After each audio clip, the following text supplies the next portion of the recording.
Yarg mateys, me be Tekking101 ye.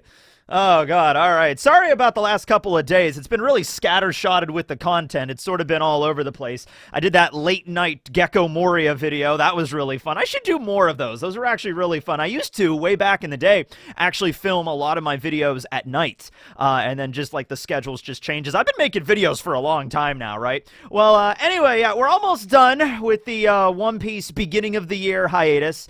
New chapter will be out at the end of this week, so we'll review that, chapter 1072.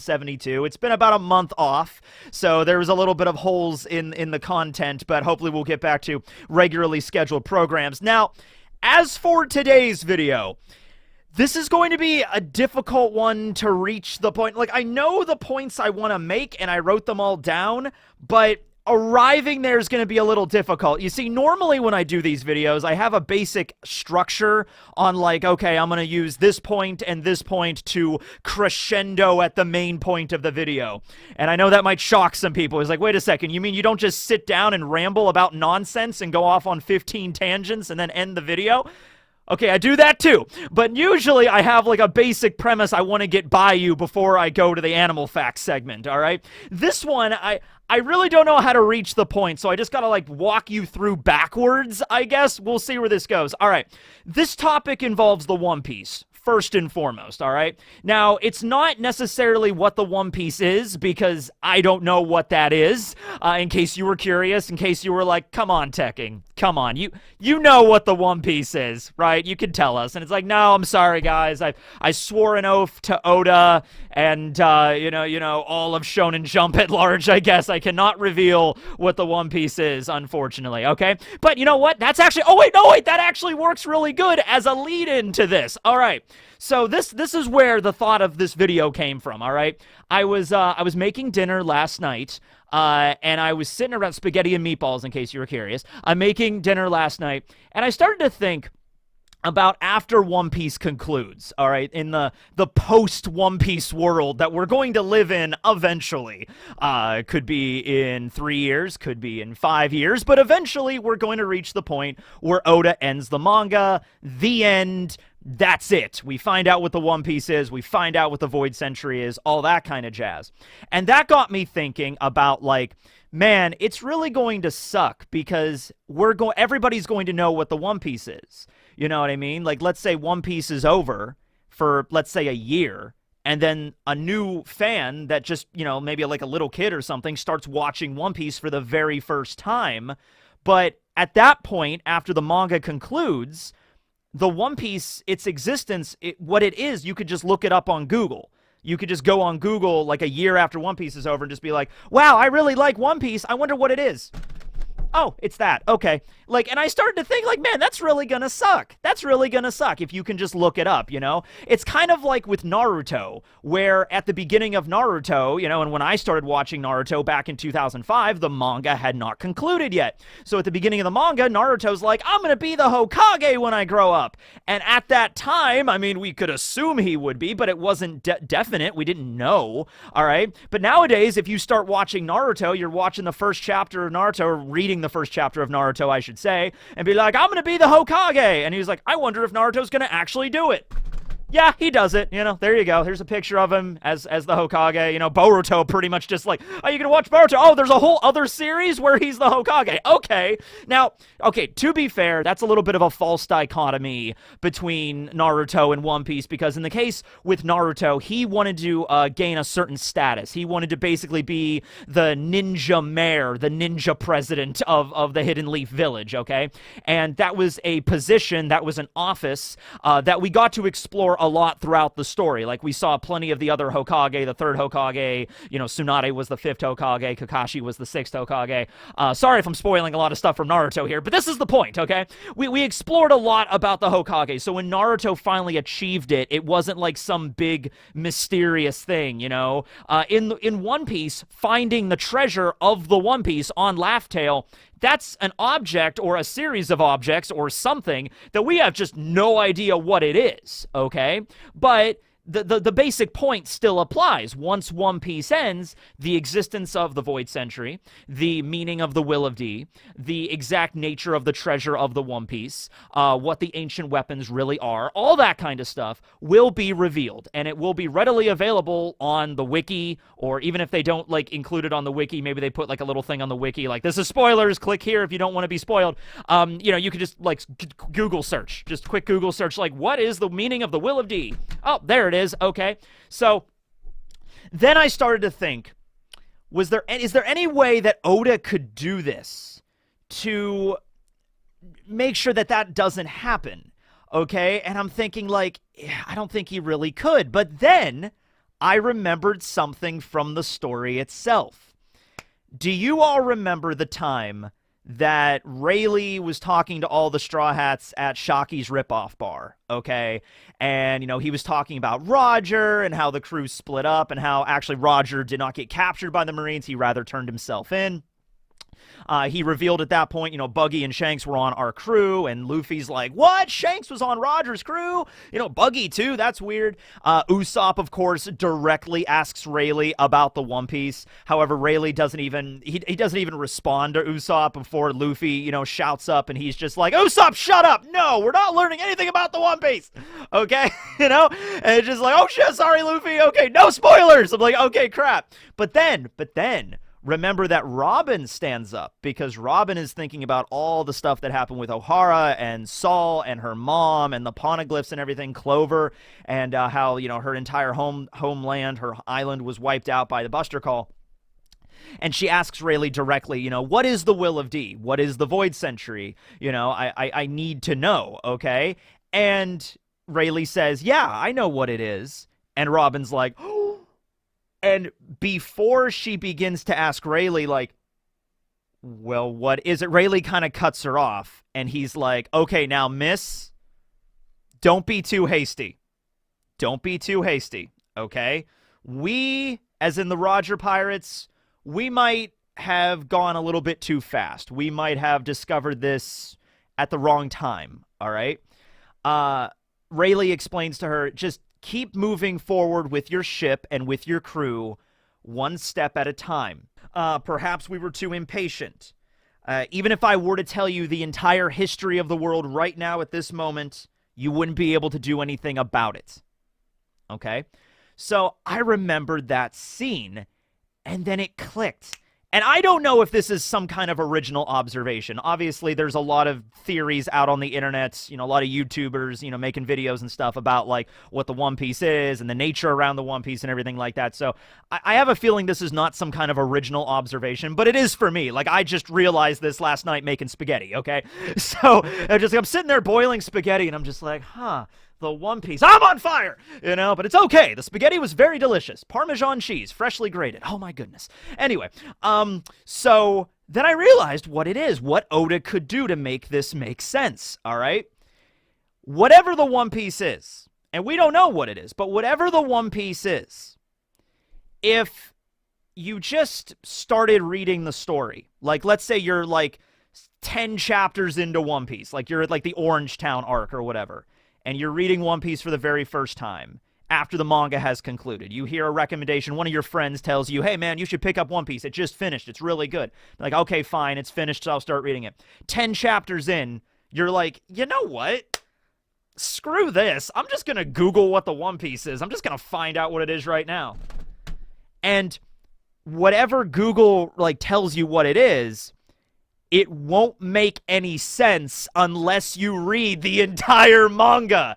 It's like some weird esoteric answer that makes no logical sense to you unless you read the entire story.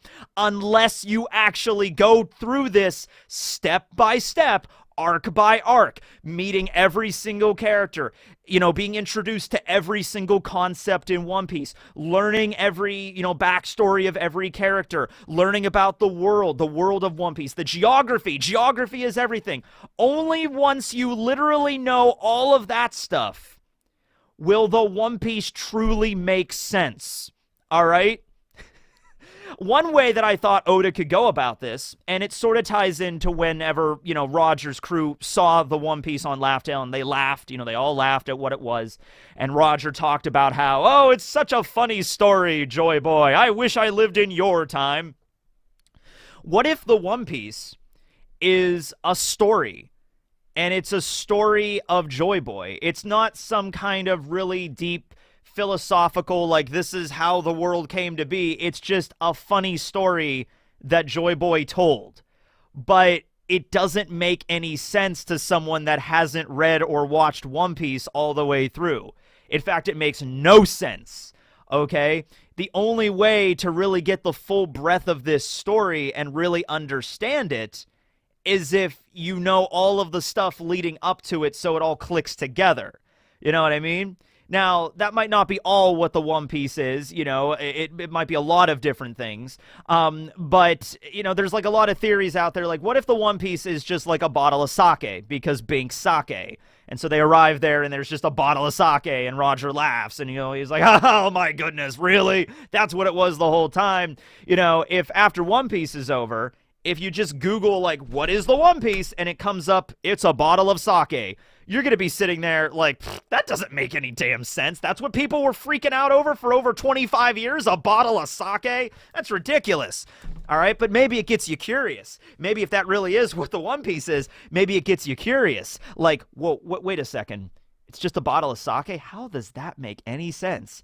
And then that gets you to, like, read the entire story to have it make sense, okay?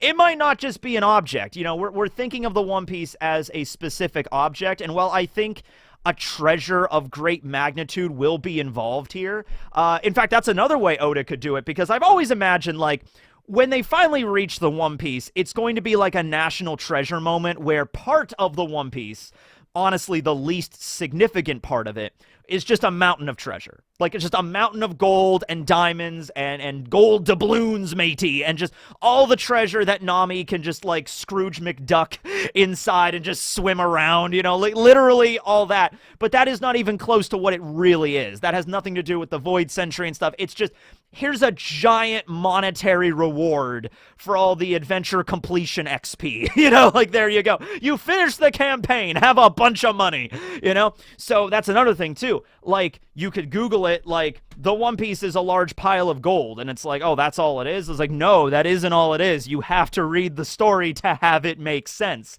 So there's really no way to get around the fact that once One Piece ends, anybody can just look up what the Void Century is all about. But the way that Oda can make that so it doesn't just take all the fun out of the story is, like, he phrases the Void Century, phrases the Rio Poneglyph explanation or the Will of D explanation in such a way that you can't just rush to the end. You can't just skip over all this stuff. Like, look at what Rayleigh said to Robin. He's like, maybe we were a little bit too hasty. We rushed to the end. Sort of like what if, let's say, Roger's crew kind of just like, I just want to find out what the One Piece is. Oh, that's what it is. All right, whatever. I guess that's a funny story of what it is, but who cares? It's like they couldn't actually understand the full weight of it.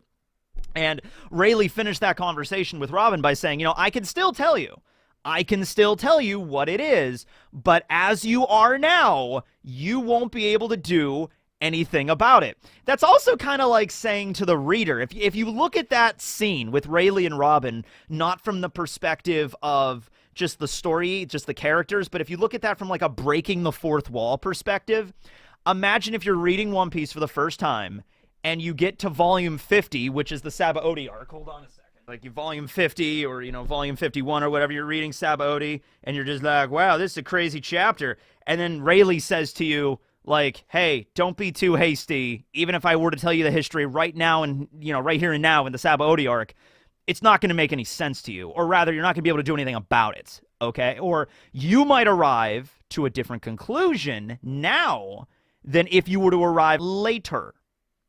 And so that's kind of telling the reader, like, even at, like, volume 51, or I actually think that chapter's in volume 52, but if you were to, like, find out what the One Piece is at volume 52, you're not going to be able to do anything about it, or you'll have a completely different conclusion than if you were to wait to the end of the story, okay? So, for us, we kind of have it easy. ladies and gentlemen, because we don't get to just skip to the end. We are right here and now reading One Piece weekly as the chapters are coming out. And we're going to get really the full effect to this. There's no risk of us. There's no temptation like, oh, I'm going to just go look up what the One Piece is and just solve the mystery. You know what I mean? Right here and now. We don't have that capability, okay? So we get to experience it easily until the very, very end when it's naturally revealed, when Oda finally publishes those chapters, okay? Everybody after that has it way more difficult, where they have to start reading One Piece from the very beginning, knowing that that information is out there and they could look it up. And I could even see, like, the One Piece community. I can imagine this. I can imagine, like, let's say 5 years after One Piece ends, a little kid starts picking up One Piece and starts to read it. And then he goes on the internet on, like, a forum or some, like a Quora kind of website. And he's like, I just started reading One Piece. It's a really good manga. So what is the Will of D? What is the One Piece? And then everybody that's already finished reading it that knows it goes on and is just like, now don't be too hasty, kid. Maybe perhaps we went a little bit too hastily in discovering what the One Piece is.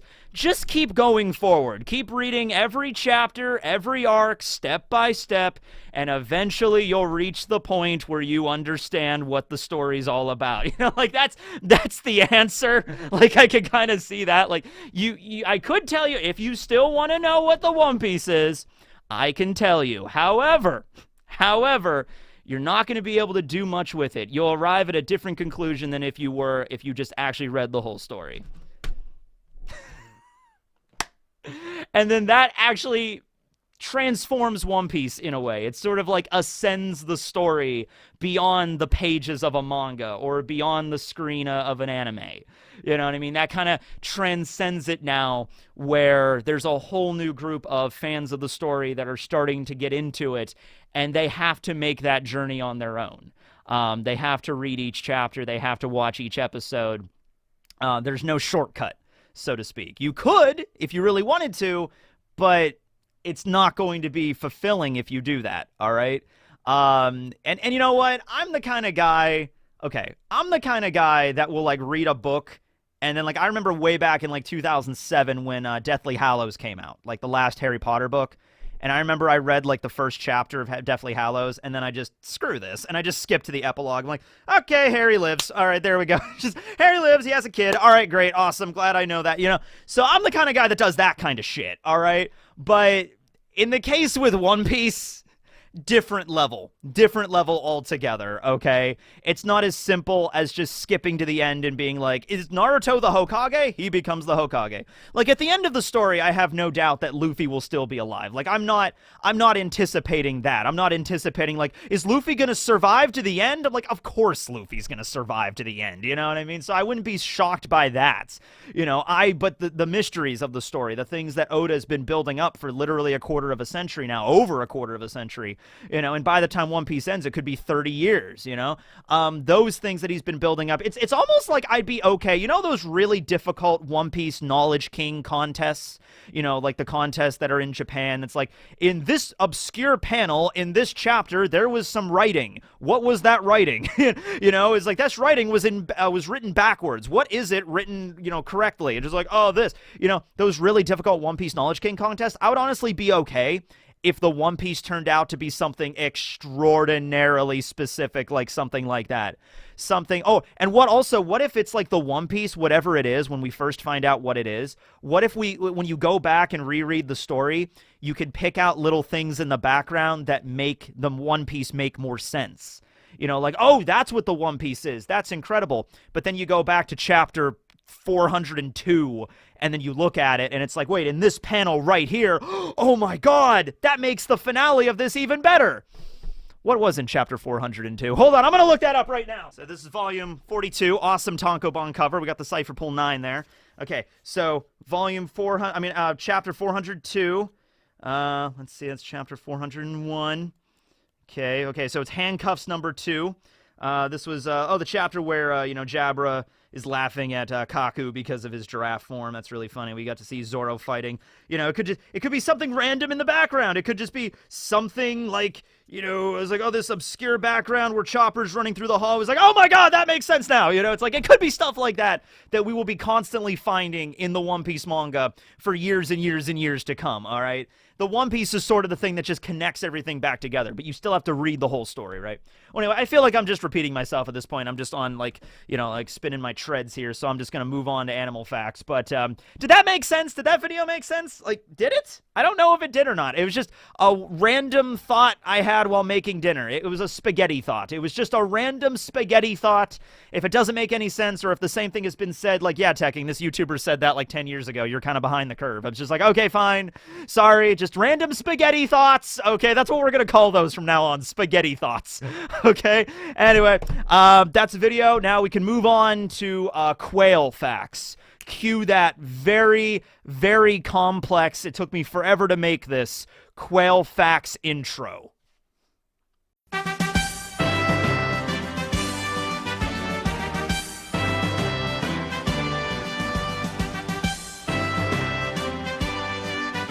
Yeah, that was the QUAIL facts intro. Anybody remember Doug? The show Doug? I think it was on Disney.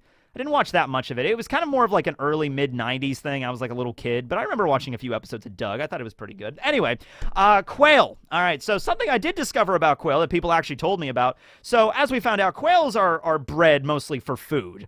They're not like a wild bird. I mean, they can be a wild bird, but they're mostly just bred in farms and stuff to either consume their eggs, which are considered a delicacy in some parts of the world, like Europe and Japan. However, there's other parts of the world where quail eggs are not really all that, you know, I think in like, I think it was like Southeast Asia, there's like certain parts where it's just like you add quail eggs to like hot dogs. Like it's not really that big of a deal. It's not like a delicacy or anything. But the crazy thing about quail eggs is how ridiculously easy it is for them to hatch, you know? So most quail eggs, even when stored in like very cold environments or whatever, or being shipped or something, can still be fertilized. All right. So it's like a situation like whenever you buy, you know, eggs at the grocery store, obviously those are non-fertilized eggs. So you don't have to worry. I mean, okay, every once in a while you hear a story about you going to the grocery store, buying an egg, and then there's an actual fertilized egg in there and you crack it open and there's like, oh God, you know, like every now and then that does tend to happen. It has never happened to me personally, thank God, but it does happen every now and then. You get a fertilized egg, but most of the eggs you see in the store are like not fertilized. They're not going to have, you know, baby chicks or whatever in them. But in the quail eggs, they're just apparently really, really hardy, you know? So it's like even if you store them in a place that's like there's no way that could be, you know, that is going to survive. It's just like, no, it could still hatch and grow up into a quail. So, yeah, I guess centuries of certain selective breeding have probably led to these extraordinarily hardy eggs. But, yeah, if you ever want to raise quail, apparently it's super easy to hatch their eggs. So there you go. Anyway, thanks for watching, everybody. Tekking, signing out.